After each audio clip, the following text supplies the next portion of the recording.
So it's very important that if you want to experience the multifarious dimensions of life, you have to be non-serious.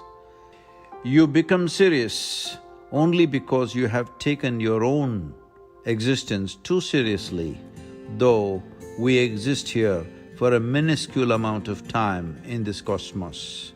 This is a vast cosmos. The very planetary system, the solar system in which we exist is a speck. In that, planet Earth is a micro speck. In that micro speck, the place you live or the city you live is a super micro speck. In that, you have become a big man or woman, and that's the reason why you're so serious about life. It's a brief amount of time that you have as life. In this, if you take yourself too seriously, you are one big joke. The secret of life is to see everything with a non-serious eye, but to be absolutely involved like a sport. So be a sport for life. If you want to be a sport for life, you have to be able to see that your existence is of consequence for the times in which we live, but not of eternal consequence unless you touch the eternal dimension of who you really are. Those of you who too engrossed in your own thoughts and emotions, constantly being maybe on social media or something, I think you must get rid of your phone and take a walk in the forest. If it's not possible every day, at least 1 or 2 days in a month, you might get lost somewhere. Just be in nature, all by yourself, walk, sit, observe.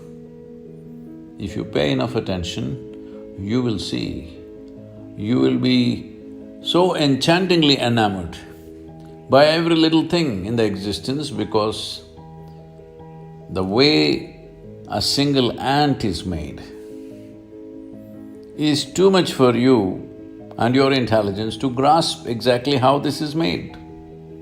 Those who have not peeled their eyes to the creation get too enamored with their own mental creations, which is their thought, the juicy part being emotion.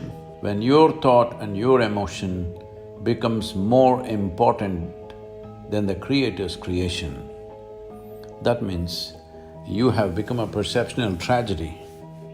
You have not realized the nature of life at all.